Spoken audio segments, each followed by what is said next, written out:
it's pretty incredible that I'm sitting in a space that I literally dreamed up. And when I was 15 years old, I remember being a young teenager and having this desire to create something. And I had this entrepreneurial spirit, and I didn't even know what an entrepreneur was at that time, but it was within me.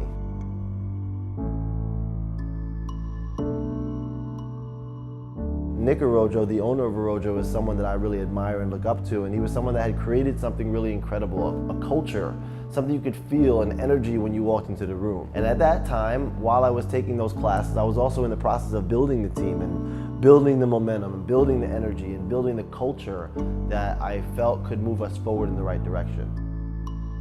So you fast forward 3.5 years later, and I really felt like the business was trending toward growth. And the numbers were saying that it was time for us to move out of that small location and take a larger space. And every single day for 2 years, I drove up and down Main Street and I looked at this corner location that had once been a furniture store, and I pointed it out in my mind every single day, and I said, man, that could be a great salon.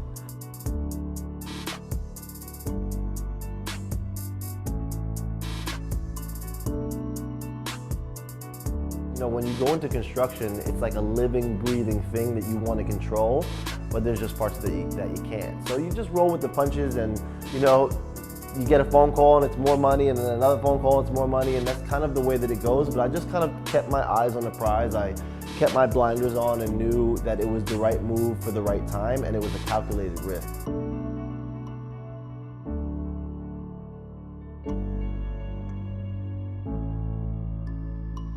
And when the doors opened at 126 Main Street, for me, I remember spending, half an hour after day one that we opened up, just in my car staring at the front of the space.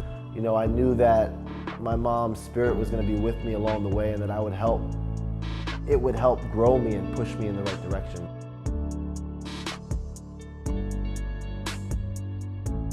So, along the journey, it's been interesting because, again, you have to evolve. You have to keep growing and build this momentum, because momentum was a word that I kept hearing Nick say everywhere that I went, every class that I went to. He always talked about the momentum that was so important for the brand. And I'm honored to be able to lead this incredible team of people that push themselves every single day, and I'm inspired by them, and I hope that I can inspire them as well. And it's a really incredible thing when you build something from the ground up, when you have this thought in your mind and then it comes to fruition, and you start to actually realize that you're living this dream that you once had, and not that it's this peachy, dream every single day. There's challenges along the way. That's the reality of life. But at the same time, if you really sit down and realize, like, wow, this is something that I thought about 15, 16 years ago, and now I'm able to be at the point where every single day I turn the key to the salon that I own. And it's something that helps propel me to keep dreaming and keep growing. And once you start to realize the dream that you once had,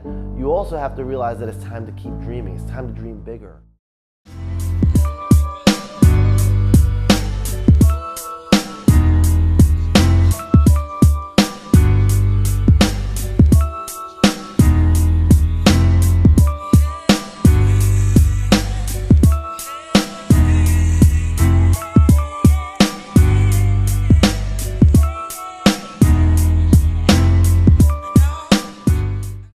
Under the Rock, Lex Rock. I got my homie Derek Anthony here. Yes, sir. We're in D. Anthony Hair Studio. Appreciate you for having me, because I'm in your studio. No doubt. Appreciate you for Thank you for bringing Under the Rock here live in effect so people can see you in your element. We just had a clip of you, describing your journey and everything like that. I wanted to 86 the whole interview thing and kind of just have a conversation and build with you, and definitely share some gems, some jewels to our listeners, to our viewers, to our supporters, so anybody that's looking to, create their own business, whatever the case they may have you. So in that clip you told me, or you told everybody how you started, how you got the option, like how you came up with the thought to even, become an owner rather than working for somebody else. So I want you to talk about your dream, the journey. Like let's just open that up. Like let's just share the gems with the people right now. Absolutely. Well, first of all, thank you again for setting this up. I think this is a long time in the making. We've been talking about doing something. We have, yeah. So I think it's exciting that it's come to fruition, and I think that's for me, like when I was in high school, from the time I was literally 15, 16 years old, I started going to a hair school program that was like offered like a BOCES program. So it was half a day high school, half a day hair school.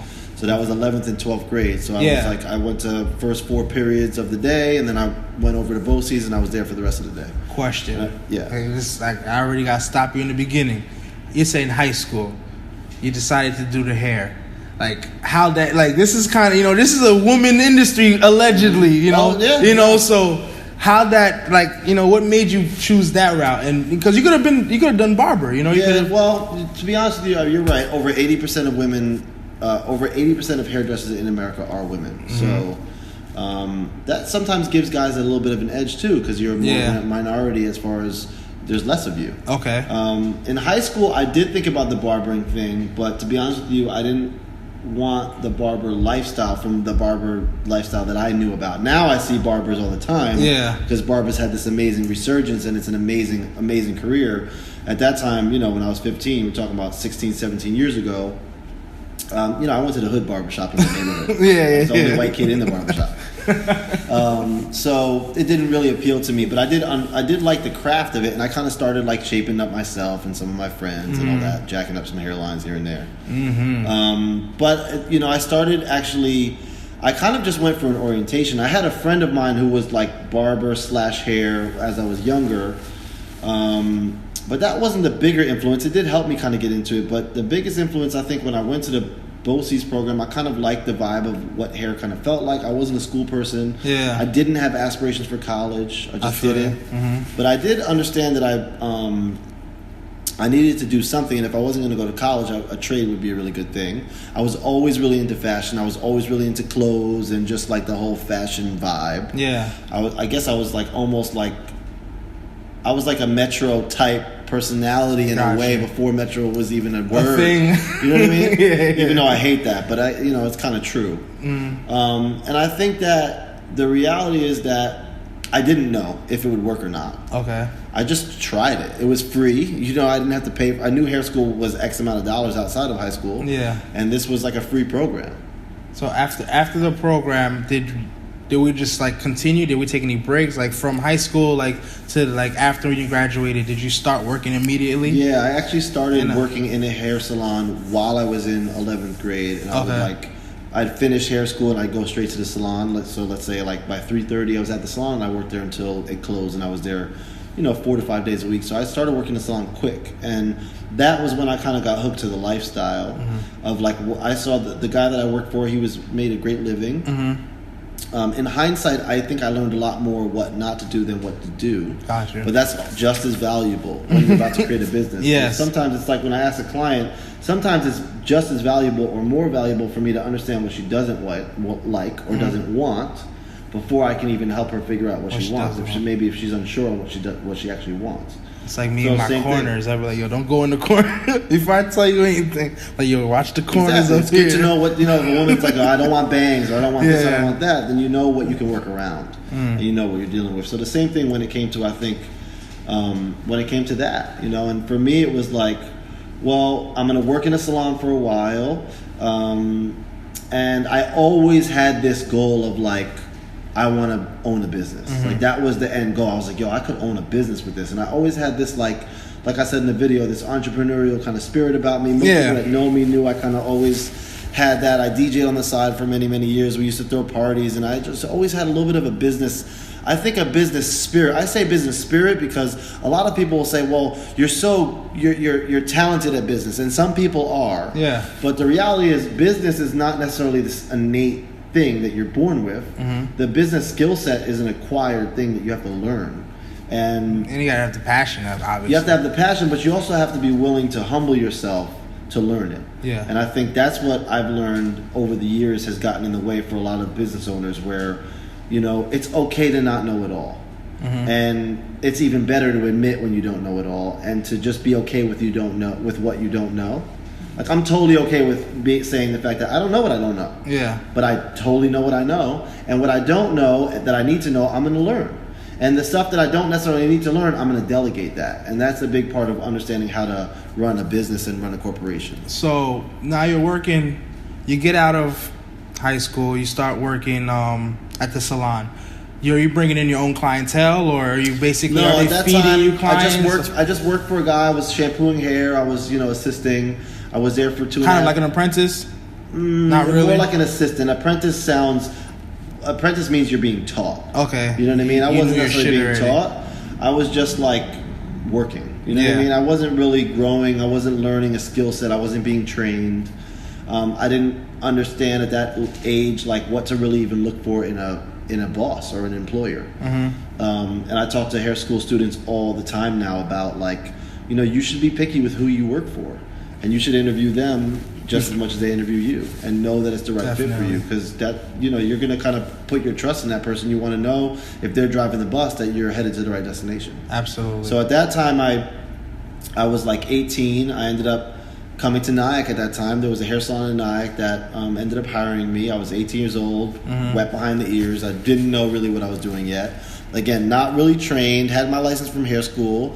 But anyone that goes to hair school knows you don't really learn actual, you know, hair there. No. You learn how to get your license and get qualified.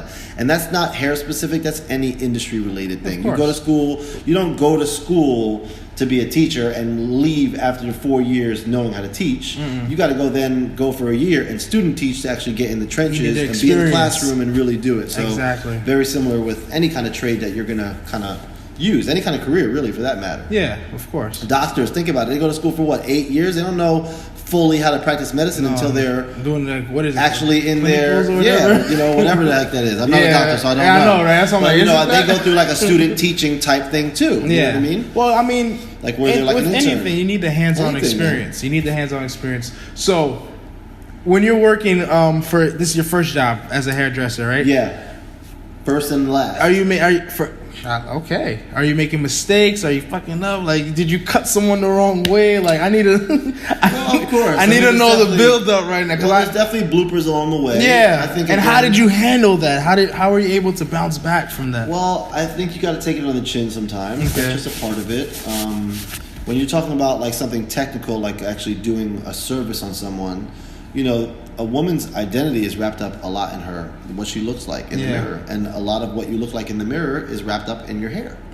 So, you know, luckily I had a pretty like steady incline. I definitely had my pitfalls here and there and the obstacles, but I kind of hit a point where I was working for 8 years, and I remember always saying I don't want to be here for 10 years or over 10 years, because I was comfortable and I had found myself in this paradox of a comfort zone. Got you. That a lot of us find ourselves in. Yeah, you get stagnated. I mean, you know, I'm money's stagnant. coming I made in. decent money. I was young. You know, I got an early start. I bought a house early. Like stuff. You know, so things were. But good. to others, you were Yeah, and I doing was well. good. So Yeah. I don't want to, you know, I'm not trying to make it look like I was doing bad by any means. I just mean by year 8 and a half, year 9, I was like, I need a change in my life now, and I need to shake it up, and I need to take a calculated risk, and I got to do it the right way. And you know, I kind of knew that like it was time for me to like start my own thing, and I knew that there was something bigger out there for me. I still honestly think that there is. But I guess that's just a part of your wanting process more, of though. like wanting more and dreaming and continue to dream and dreaming bigger. Like I didn't, you know, I think a lot of us, like as we get older, you get so jaded by your experiences, your dream just gets totally smashed and stomped on that you actually stop even believing that you could even dream that big, because who are you to dream that big? Like, I could never get to that level. I think you think people are just too afraid sometimes of just taking that leap or that risk or like believing in themselves, because I think that's a big I part definitely of it. see people like will support the next stranger, you know what I mean? They'll put their last dime into the next person, but they won't put that same effort into building whatever it is that their dreams or aspirations or goals are. So like how would you say you like zeroed in on that? Because that's a big transition from going from working to somebody to being the It's boss. a really big You know, transition. like It's a- and and honestly, building it's- from the ground up. Like Well, you have a son, right? yes. Okay, so when your girlfriend at the time was pregnant with your son, right? Did you have Very scared. Okay, you were very scared, right? Did you have an idea that your life would change?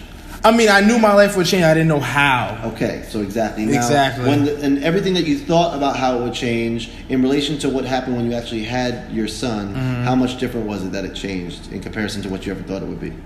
Drastic. In what way? Like I mean, I just thought about it like, yeah, my life's changing because I'm going to be a parent. I have to account for this child now. But I didn't even see like the bigger picture of like literally being a parent. Like the little tedious things, you know what I mean? Like forget the diaper changing and like the expenses and stuff like that. Like just the moment, the time, my time changed. Yep. You know what I mean? Like my structure of living changed. The way I carried myself changed. Like I made different decisions now because you just think about like, I could do this, but you know, like, is this gonna affect my family? Is this gonna affect my household? Is this gonna affect my kids' life? You know what I mean? So to me, the biggest gift to anyone is time. You know, so that was what changed the most because I'm obviously before this path that I'm taking now, it was, you know, the event planning and, you know, the nightlife. That changed. You know, I had to kind of adjust everything. Well, you've actually just talked about the entire process. Basically, yeah. So it's like this thing that you know is, of course, this huge responsibility. It's something that you're spending probably the most money you've ever spent. You've probably taken the biggest loan of your life, unless you were fortunate enough to have that income, which more than likely, if you were smart, you wouldn't even use your own money, because that's most business people. You don't really want to use your own money to open the business. You want to use either an investor's money or a loan, in the sense of, okay, well, now I have this nest egg that I'm good. So one of the biggest things that I talk to now, because I go all over the country now talking to business owners. Yes, you do. And I'm obviously salon specific, but a lot of the small business things that I talk about with people have nothing to do with salon stuff. It's just small business stuff. And the reality is that the number one thing that you have to do is you have to make sure that you can afford it, number one. Because there's a big difference between having enough money to start something and then having continued money to run it. So you need cash flow that's going to consistently run through the business, especially very, very, very especially the first 18 months. Now, if we're talking about a brick and mortar business like mine, it's one thing. If you're talking about something online or something that's a bit different, that maybe an MLM, which is multi-level marketing or something like that, then your overhead is so drastically different. There's other challenges that come up along that way of kickstarting that. But talking about your traditional brick and mortar business, where it's like, okay, I'm going to want to have employees, I'm going to this, that, and it's so unbelievably overwhelming. It's like that age-old saying, like, how do you eat an elephant? Yeah. You know what I mean? You can't eat an elephant. Well, the age-old saying is this: what's the difference if I said, okay, I want you to eat this elephant or I want you to eat this cookie? What's the difference? Cookie smaller. The cookie's smaller. That's the only difference. Exactly. But you can still only take one bite at a time of the cookie and of the elephant. Just a much bigger meal. It's going to take you longer to get through it. So the reality is that if you look at it that way and you don't get paralyzed, or I call it paralysis to analysis, where you see the big picture and you're so overwhelmed by it. Like right now, if I start thinking about all the things that I want to accomplish in this year, I could literally be like a deer in headlights and they could stop me. So you got to go at it like a one day at a time. One day at a time. You can think about the things that you want, write them down, know what is like right now, know what's maybe 3 months from now, know what's like the total year. But then all I got to do is break it down to every single day. Like I literally ran the numbers from...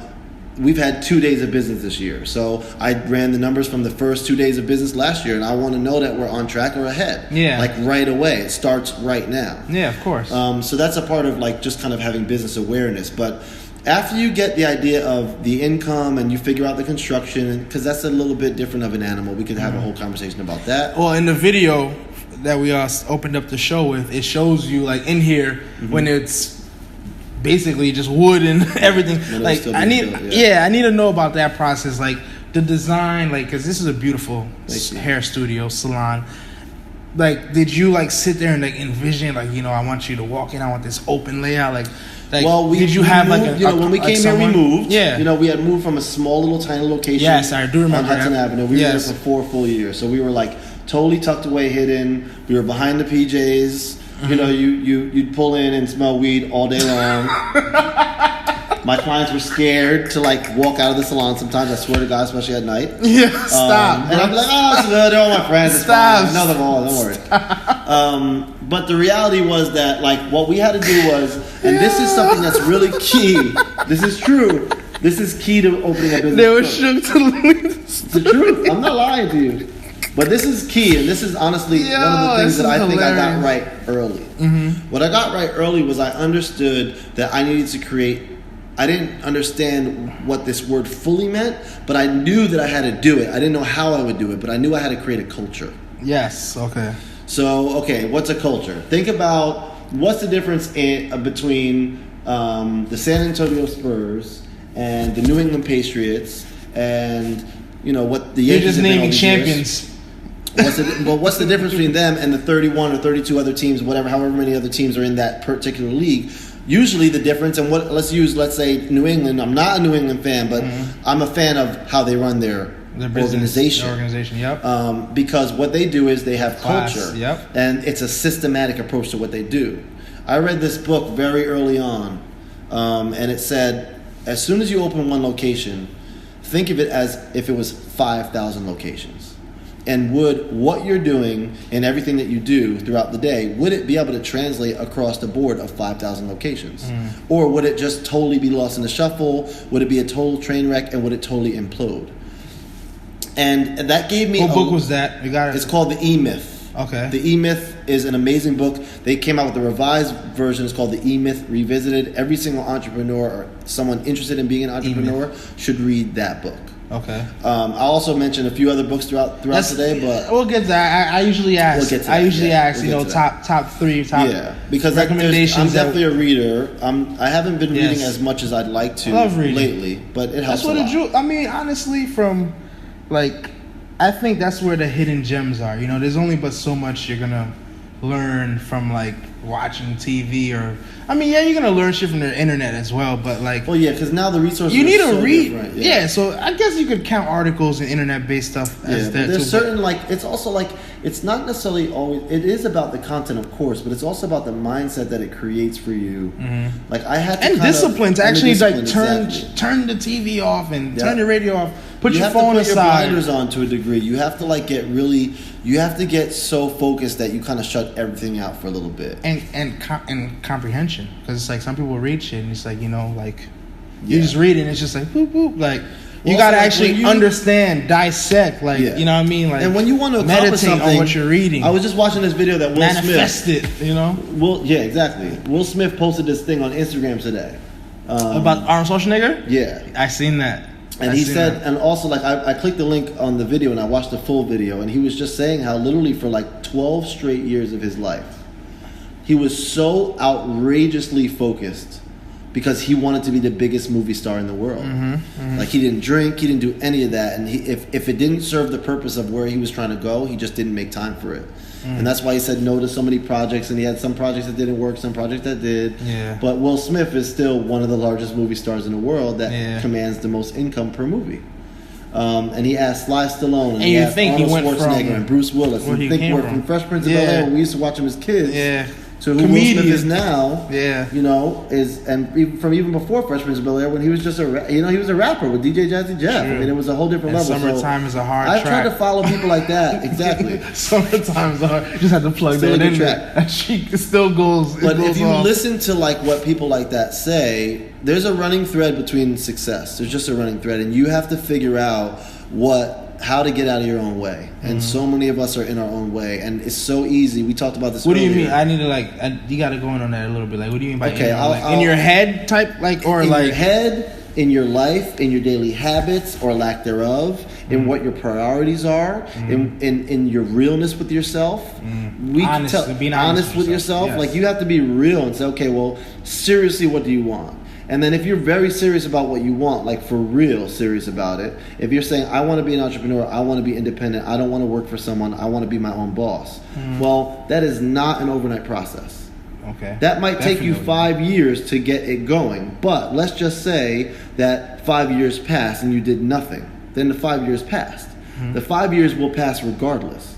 But if you seriously take the time while you have your JOB and you start seriously planning, and you're saving money, you're building the plan, you're whatever the case may be, you're taking classes, you're in school, you're going for the trade, who knows? There's so many things you could be going for. You're trying to create the content if you're doing online stuff, like what you're doing now. It's like I was just about to say that's kind of like our conversation before we started. Yeah, it's like it doesn't just happen, and it's like so. I think if you look at overnight successes, most of them are not. Yeah, you just heard about them just now, but they're like everybody thinks Kevin Hart was this overnight success comedian. Ask him what his grind was for 15 years before that. Yeah, see what I'm saying? And you don't get to see the dirty work inside of that, or like the work that Tom Brady and Peyton Manning and all those kind of LeBron James, Kobe Bryant, like, and their work ethic is it's beyond belief. unmatched. It's outrageous. I seriously admire these type of people, and I try to evaluate. Like, I know that I'm not a top athlete, but what about their lifestyle got them to that level? Obviously, talent plays a huge key, but there's so many talented people out there that don't make it. Exactly. So it can't just be talent. And I've never been the most talented person in the room. I don't even care if I am, but I'm one of the hardest workers in the room. And hard work beats talent when talent doesn't work hard. That's just the reality. It's facts. So I said, okay, well, what I'm going to do is I'm gonna just find a couple people that can work for me, and it was one person actually, and then it was two. So I had. How'd you find them?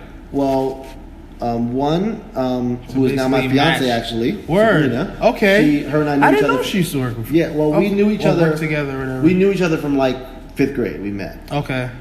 And then when she started working for me, I hired another girl named Shannon. Shannon was our assistant. So Sabrina was the first stylist, and then it was Shannon was our assistant, and we had a front desk person. So I had 3 employees. And that's a business right but there. one hairdresser, one other hairdresser. And that was like the start of what we did. And I remember like our first staff meeting, you know what I mean? I'm like, okay, we're going to do a meeting once a month, just to like a meeting of the minds, And I told yell them at everybody. No, but see, that's the problem. That's what people think a staff meeting is. Yeah, right. It's about a building. staff meeting becomes a bitching session typically for most companies. Yes. And when an employee hears about a staff meeting, they're like, oh shit, I don't want to do that. That's a fact. So I was like, well, how do I flip that paradigm and make it like, I mean, it's still obligatory to a degree, and there's still an obligation that you have to do, but how could it be a pleasant experience where they feel that there's value in what they get once a month? And I remember that day, like, all I thought about was, well, I think all of us should write down what we hated about our last jobs, or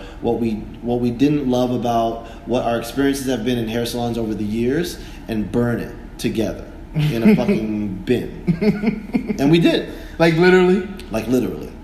And like it was a symbolism of like we just started fresh. We're starting our own thing. And they probably definitely fucked with you more. You know what? It was like I could feel we were starting something. You know what I mean? And then like a year went down, and it was like, damn, I can't find anybody to work for me. I just couldn't find people to work for me. And I couldn't find the right people. What were you like? Ideally, not to cut you off, but like, what are you looking for? What were you looking for? Honestly, I didn't know what I was looking for. That was the biggest problem. Okay. Now I'm so specific on what I'm looking for that you know what, one of the biggest things that I talk to owners about all the time is because they'll ask me about a certain situation, let's say with a specific employee, or I'm having this challenge with this employee, or I can't find employees, or I can't keep employees. What I ask them is, what value is it in working for you that you've provided them? Why do they want to work for you? And if you don't make it about you, and I think about, okay, well, when I was an employee, what was I missing? What did I want? What would have kept me there? And I've tried to over the years. Well, of course, but honestly, see, that's what owners think off top. But when you go to, so for you have a job, right? Yes. When you get your free promo. Okay, but when you free promo, when you get your paycheck, yes, do you feel like you owe your boss a thank you for that? No. Why? Because that's all me. Exactly. So that's already off. Like that's not the rewarding thing that your employee gets a paycheck. Actually, they earn that and they deserve that, so they should get paid for it. So basically, what should they? What on top and outside of your employee's salary or employee payment are you providing that if that the employee feels like they'd be missing out if they weren't a part of your company? And that's the problem that I think happens with hair salons. That's the problem that happens with I think everywhere. I'm big on environment. I'm big on that, and that's a big part of what we said before, which is I've culture. had plenty of jobs because I didn't like the vibe. Exactly. So, It's too it's an stagnant. energy thing. It's Yeah. a culture thing. It's also, your culture is your belief system. It's your way of thought. It's the way that you do things. It's Do you feel like you found your culture? yeah, now we have a strong culture. We've developed it. We didn't find it. We developed it and we built it. And then you ask people to join in on that culture, and then you require and demand in a very healthy way, If not you in put it into words, not in a then- militant way. Got you.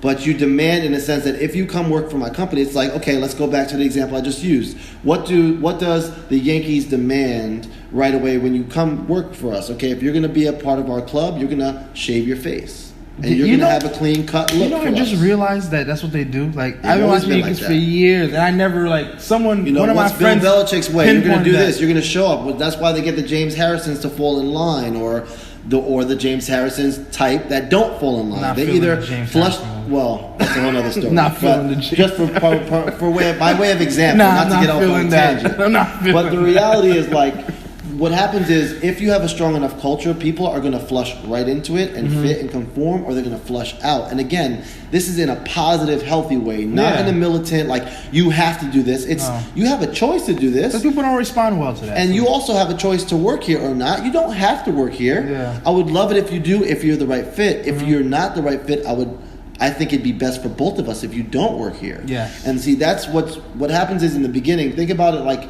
if you're someone that's trying to date someone and you're just putting out the desperation vibe, what are you going to get back?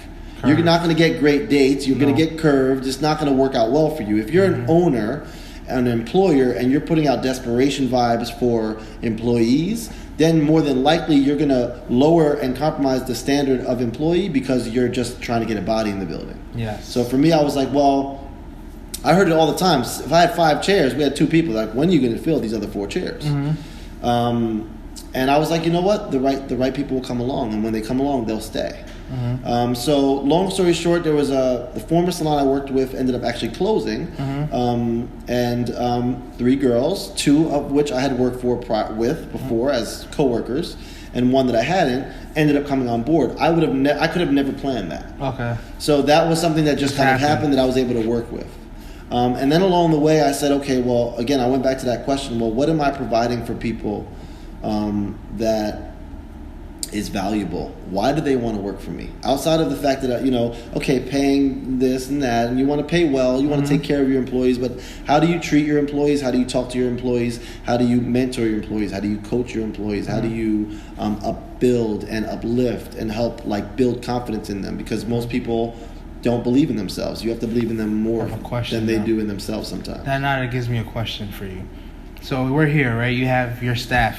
If one of your hairdressers come up to you with the same vision you have, like, yo, I want this. Are you gonna feel it's competition, or are you actually gonna guide them in the right path so they could do what you did? Well, I mean, the reality is anything in business is competition. It's okay. I mean, there's hair salons across the street and around the corner. Of That's course, all competition, but that doesn't mean that we have to be enemies. Yeah. I'm So you would friends help with the hair them. salon across the street. I would help There's a them. hair salon across the street? I mean, would I help them? It's Nah, I'm hard dead. to answer I that don't know. question. Of course, Yeah. I would help them. You know what I mean? My answer to that was, of Without course, giving yes, all the but- gems? Well, no. I mean, they can have everything they want, but it's like, okay, if Michael Jordan trained you for the next week to shoot a jump shot, are you Michael Jordan at the end of the week? No. So, not comparing myself to Michael Jordan by any means. I'm just Gotcha. saying, if you have an expert in any field train you in something and show you the way, more than likely along the way you're still going to make your own mistakes. You might still be in your own way. Like I was saying before, most of us get in our own way, and most of the problem that we're in our own way is ego. That's 9 times out of 10 what it is. How could, for everyone watching, how could we avoid getting in our own way, like you said? Okay, so the number one thing that you have to do, this is number one, you have to clear out the noise. Okay. You got to stop all the jack of all trades shit. Okay, you cannot be everything to everyone. You cannot do everything. You cannot be an entrepreneur and of this and of that and do it all really, really well. You have to get so crazy specific on what it is that you're trying to create, that's all you're going to do, and you're going to focus on that and that alone. And maybe that is not something that's going to produce income yet. Maybe you still need to have your job, and of course you need to focus. I believe in focusing on dedicating on. If you're an employee of someone, you should do that 100%. But then you should give yourself just as much if not 110% on the outside. Now the difference is, that's a jewel. Are you willing to compromise Netflix and chilling? Right? This is the truth. Are you willing to like turn off Call of Duty? And all the other little, and that's when I say you got to shut out the noise. And everything that I'm saying is challenging. I'm not saying anything that's easy, but it's very simple. So for me, for instance, I had to think about some of the things in my life that were getting in my way. One of them was video games, actually. Madden, Call of Duty, whatever it was. I just got rid of my Xbox, like literally. Wow. And then I remember like Sabrina, I think this was like 5 years ago. She bought me. Damn, I gotta get rid of my Xbox? No, and again, don't get me wrong. I'm saying what I did for me. See what I'm saying? You gotta figure out what's right for you. Now, some people use their Xbox as a way to unwind. Yeah. That's great. I still Netflix and chill. Don't get me wrong. I watch Netflix. Don't start asking me about my shows. I'm into Game of Thrones, all that. Yeah. But I do that on that designated time. You know what I'm saying? Gotcha. I don't let that cut into the time. So your life has structure. You put structure. I've tried to, and I try to just be disciplined with things. The problem is that most of us just lack discipline in our lives, period. And it's just like we just do anything we want. We eat anything we want. Like, you got to do some shit that you don't want to do, man. Yeah. You got to do some stuff that like gets you like a little bit Get uncomfortable and like pushes you. Yep. And you're just like, let me just get this done. It's like Oprah Winfrey says. She's like, you know what? Do it until you don't have to anymore. Yeah. See what I'm saying? Do what you don't want to do until you can do what you want to do when you want to do it. But it's going to require doing some things you don't want to do. And a big part of it, like, I didn't necessarily want to do a few of the steps that I had to do along the way, but that was a part of the process, and you can't skip that. The people that try to skip that are the ones that like try to skip the ladder and then just fall all the way back down to the bottom. But if you just know that, again, like, this year's going to pass. Yeah. You have a decision this entire 12 months. It's the beginning of it. Like, what different are you going to change? And you have to seriously be real with yourself, and that's usually our problem too. Like, if your friends don't check you because everybody's a yes man for you, or you guys aren't even on that level of conversation, maybe. Got you. Or maybe you guys are all doing the same thing, then it feels correct. Yeah. It's like, you've seen Goodfellas. Remember that part where his wife, main character's wife, she's doing the narrating part where you see her like kind of living the mob lifestyle, and with the wives, she's like, it didn't even feel like we were doing anything wrong anymore because it's all they knew. So if all you know is everywhere you go it's like, okay, let me race from Monday to Friday so I can get to Saturday to get wasted Saturday, Sunday so I can do it all over again on Monday, then you're probably not going to be happy at the end of that road. If that makes you happy, then that's what you should actually do. Yeah. So I'm not projecting what I want on other people. I'm saying you have to decide what you want for you, but you got to be really serious about it. You can't do this whole like woe is me game. You can't play the victim. You have to take responsibility for yourself, take responsibility for your actions, and take a really serious look at yourself in the mirror and say, okay, well, and also think about, okay, what's my daily routine? Where's the fat you can cut out? Like, for me, the fat was video games or, any kind of other vices that were maybe that I didn't have discipline in. It didn't mean that I should totally stop, but at that point, I actually personally needed to do something a bit extreme to just like kind of put a fire under my ass. That makes sense to you? It makes all the sense in the world, and it's jewels. Like, it's definitely jewels. So anybody who's trying to take that next step, you definitely should take that as jewels. So as I'm being told, as I get signaled, we're getting towards the end of our convo. I hate it, and I'm definitely gonna have you come back. You're definitely gonna have to come back. Part two? Definitely. There's 3 things I want to touch on though before we cut to your clip of the grand opening. The one thing you touched a little bit is about the book you read. So I wanted to just recommendations, like give me 3, 4. If you can give me 5, give me 5. But good recommendations that would help people that are trying to build a brand, that are trying to, just excel in whatever that they feel that, that their mission is, or that their goal is, or whatever their talents are. What would you recommend? I mentioned the E-Myth. That's definitely a really big book. I think that's really important for entrepreneurs. It's just to understand if you're going to be an entrepreneur, you got to go all in. And like for me also, even once you actually then open up the business, it's like, well, I was really committed to not running it mom and pop. Gotcha. And that's what I mean with the whole, like, can you duplicate what you do? Yeah. Because if you think about, okay, well, eventually I'd like to have multiple locations, then Franchise? everything has to be or franchise or whatever the case may be, everything has to be a very systematic approach, and Gotcha. everyone has to fall in line to that system and uphold the system. Same thing with culture. They have to be willing to, I always talk to the team about, like, you're the culture.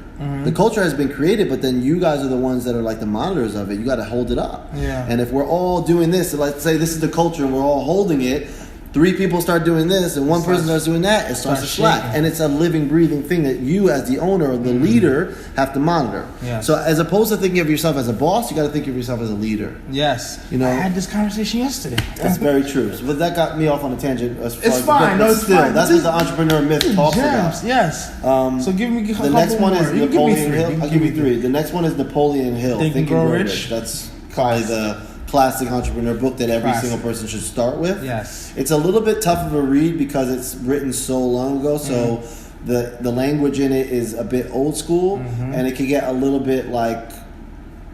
I don't know. It's almost like reading Shakespeare in a way. Some parts of it, you know what I mean. We got Google now, though. But it's looking up some it's an words. amazing book. The follow up I to love that it. is The Master Key to Riches that a lot of people don't realize there was a sequel to that book called The Master Key to Riches that he wrote. I didn't even know that. Or I think I think he wrote it, or the next, I forget, his son wrote it, something like that. But it's definitely the sequel to that. That's a great book. And the final thing is honestly anything that John Maxwell writes. If you don't know who John Maxwell is, he's a really famous leadership coach and teacher. He owns his own business. And you can even just go on to johnmaxwell.com or just Google John Maxwell. And he has a whole coaching program you can go through. He has online resources. He has an app. You can listen to his audio teachings that he does once a month. He has a ton of different books out there. He has probably 30 or 40 books that he's written. One of the best ones that I love is the 21 Indispensable Qualities of a Leader.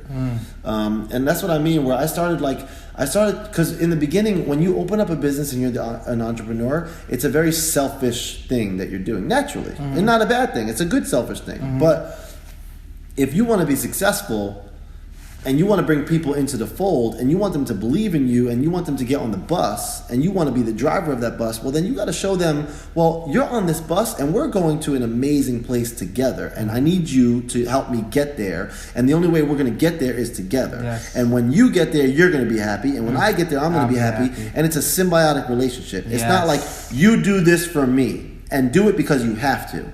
That's me being militant as an owner and as a leader, and that really is being more of a boss. Yeah. I don't even do the whole manager thing in the salon. I'm trying to create team leaders. I've created we have, what I also realized was, okay, well, for my business, so now this will be more hair specific, I needed to create an apprentice program for young stylists graduating school that would become a magnet for them to want to come learn. And that would do 2 things. A, it would create quality and consistency in the result that we put out on the floor.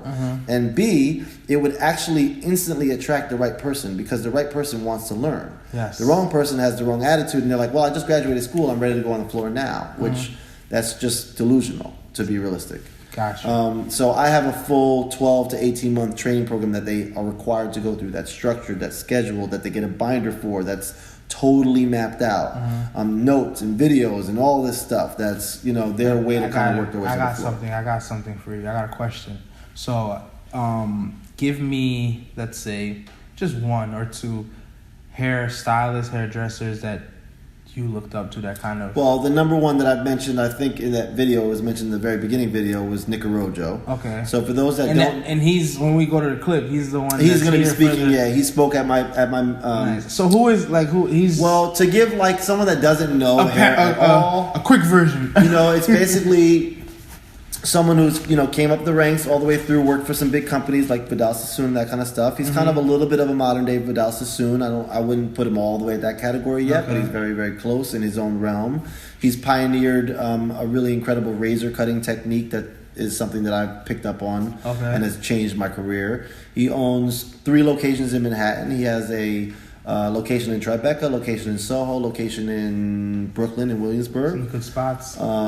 He has, 2 hair schools in the city, cosmetology schools with the 3 salons, an academy. He owns a product brand. That's the product brand that I carry here. And he was also on the show called What Not to Wear for 7 seasons. So some like consumers would know him just by face because he was on TV for 7 years. And he shot up the ranks. I mean, he has a $13 to $14 million company, and it's a really growing brand. He was someone that I looked up to when I started going to his classes and just hearing him speak. And again, you have to, like, in your own field, I think that it's really important to latch on to people that are doing it in your field. And then, like I was mentioning before, I just try to stay connected to, even if I'm not personally connected to them. That's what's so great about social media now. I just try to surround myself with that kind of thread, success, where it's like, and again, it's a common thread that runs throughout all people that are that successful network. It is, and I want to be around people that are, if they're not successful yet, they're doing everything they can to get there. And if they're already successful, they're continuing to grow. And so Nick was someone that, like, I didn't know from a hole in the wall. He didn't know me from a hole in the wall. And I had dinner at his house last week with his kids and his wife because he's become one of my mentors. And so that leaves me that we could introduce the clip before we close out. So we're gonna go to the clip of your grand opening. Yeah, this was the very first night we were opening. There was literally paint still drying in the back. We had committed to opening up that day because Nick was scheduled to come in and be a part of the opening and just kind of hang out. And we had more people than I ever would have expected to show up here. We had like great turnout. We had a crazy turnout. It turned into a party. We had a line down the street. Everybody thought the club was opening. Nick always tells the story when we're on stage, like across the country. So he always tells the story of like his GPS took him to the old location. So you do shows. I know we didn't touch in on that. That's why we got to do a part 2. Yeah, we'll have to do a part 2. We got to do a part 2. I work closely with national education across many platforms in the country at national trade shows. I do business education for salon owners across the country, and I have a really I think I have a really big like pulse now of the industry countrywide, and hopefully worldwide eventually. Derek Anthony. Yes, D. Anthony's Hair Studio. Thank you so much, you coming. We're definitely gonna do another one. Thank you. I hope you enjoyed There's so much. Info. Of course, this was a conversation. I learned. I'm gonna use these jewels for my path and my new journey that I'm doing. And I appreciate everything you said. Hopefully our viewers and listeners like appreciate everything in the jewels you gave. Absolutely. And I hope so. Yeah, I'm follow me on Instagram that's too. what I was just like plug that in. First of all, the location, D. Anthony's Hair Studio. We're located at 126 Main Street right here in Nyack. We're on the corner of Main Street and Depew, Main Street and Bridge Street. We're directly across the street from the big parking lot right on Main Street. Nyack is in Rockland County. Yeah, we're right in Rockland County, right over the Tappan Zee Bridge. Yeah, 845. Yes, sir. We gotta shout that out. DAnthony.com is the website. Okay. You can find the salon's Instagram is DAnthony Hair. And my personal Instagram is Derek Anthony Hair. You can find it, no problem. Check it out. For me, it's like what I realized was a long time ago, it takes some time to kind of evolve into what you're going to become even as an owner. But I do say that whatever that you want, you can accomplish. I'm nowhere near accomplished to where I want to be, but I also look back on the past 6 years and I'm amazed at how far we've come, and I know how far we can go because of that. And that continues to kind of fuel you and draw you. So I think that you have to just remember to just start somewhere, start now. And whether it's like that one thing where you're clearing the cobwebs out of your head, or this is a great time of year, like clean all the shit out under your bed, clean out your car, like get your shit in order and get your shit together so that then you can be clear to then win. Yes. And that for me is kind of what I'm trying to do. I'm just trying to win, man. That's how you close a fucking discussion. Yes, sir. Derek Anthony, appreciate you, brother. Thank you, man. Hell yeah. I've known Derek for a number of years now, and I would have to say that I am so more successful because of what Derek has achieved and proven to me. He's not only proven it to me, he's proven it to all of you. He's gathered a wonderful team of hairdressers. They exude passion. They built this together through Derek's dreams. I am so proud of him tonight, proud of his journey. He commits to education because he wants to be the best. Yeah. He is one of the nicest people I've ever had the chance to meet. Alright guys, so all you can do for the rest of the night is party, have fun, keep it like that. Do it.